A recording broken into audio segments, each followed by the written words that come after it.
Tuhan sertamu. Dan sertamu juga.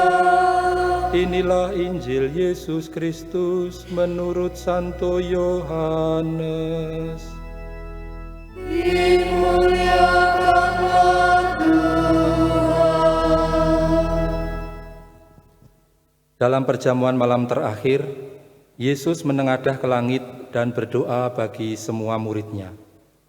Ya Bapa yang kudus, peliharalah mereka dalam nama-Mu, yaitu yang telah Engkau berikan kepadaku, supaya mereka menjadi satu sama seperti kita.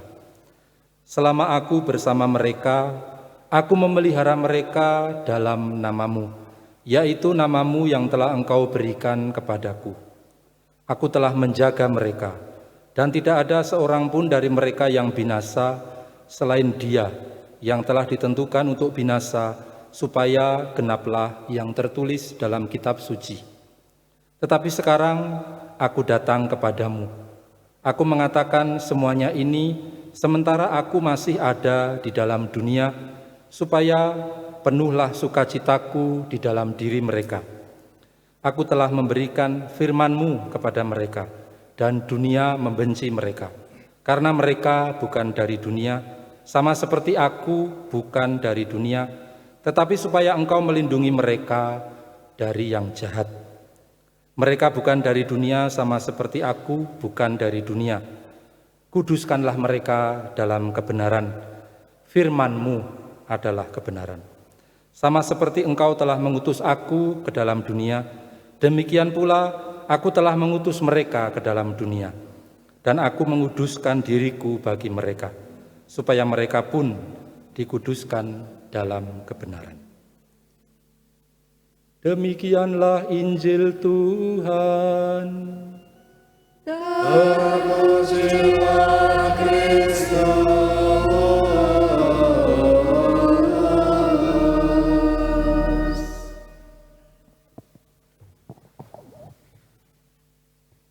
Ketika merenungkan bacaan pertama pada hari ini dan juga bacaan Injil untuk misa pada hari Rabu 19 Mei ini, saya tertarik untuk berhenti sejenak merenungkan kata-kata Santo Paulus yang mengatakan, yang memberi nasihat kepada penatua jemaat dari Efesus.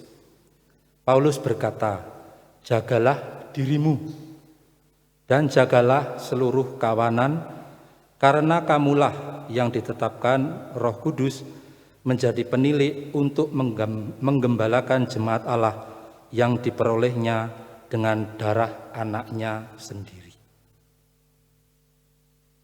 Yang menarik bagi saya adalah Paulus menasihati mereka untuk menjaga diri mereka terlebih dulu. Kemudian tugas yang kedua adalah menjaga kawanan domba Allah. Pada masa pandemi ini, semua orang ingin merasakan juga kedekatan romo-romo, bisa mengundang romo datang ke rumah, untuk ujub misa, untuk kepentingan keluarga, dan seterusnya. Tentu kalau ditolak itu rasanya tidak enak.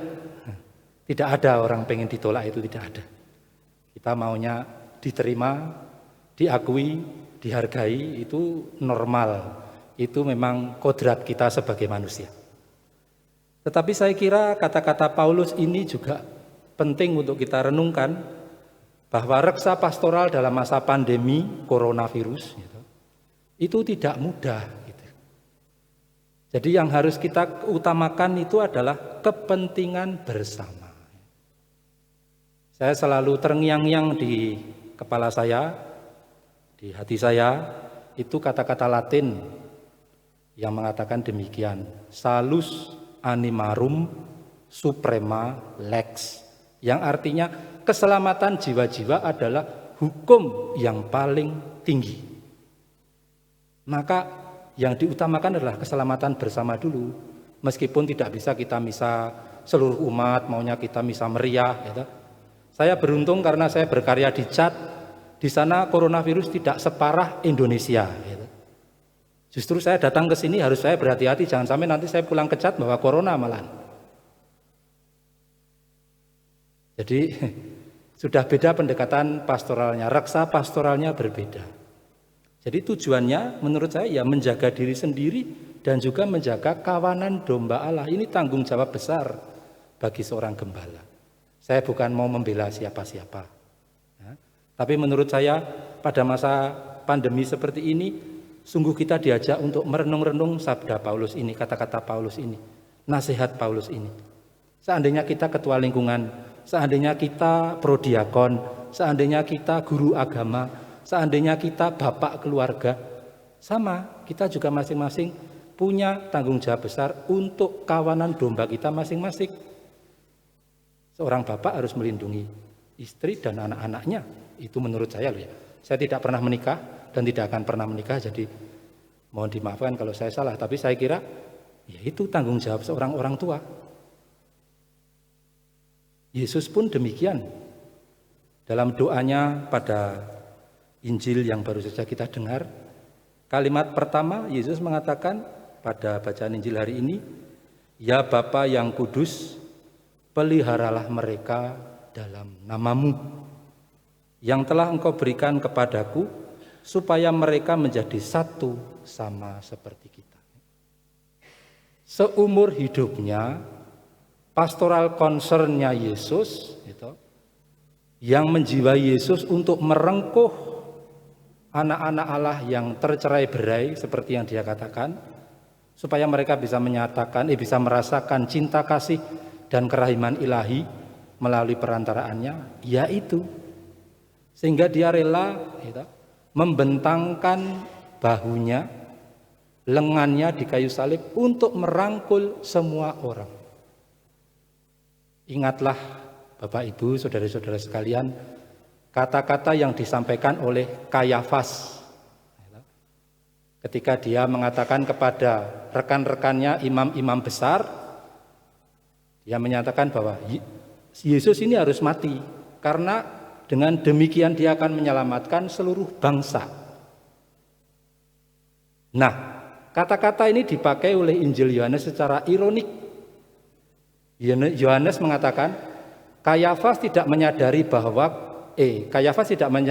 dia sedang bernubuat bahwa kata-katanya akan menjadi demikian. Dia benar akan menjadi korban untuk seluruh bangsa, tapi juga seluruh anak Allah yang tercerai-berai. Semoga kita sungguh menyadari keluhuran tugas pastoral yang dilimpahkan kepada gembala-gembala kita, tetapi juga kepada kita. Karena kita juga adalah gembala. Dengan sakramen baptis, martabat kita sama, cuma fungsinya yang berbeda.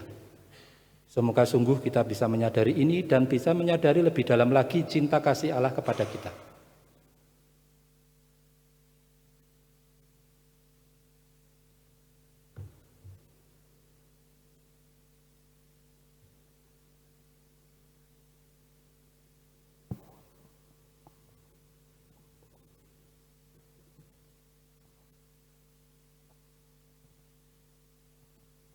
Kita satukan hasrat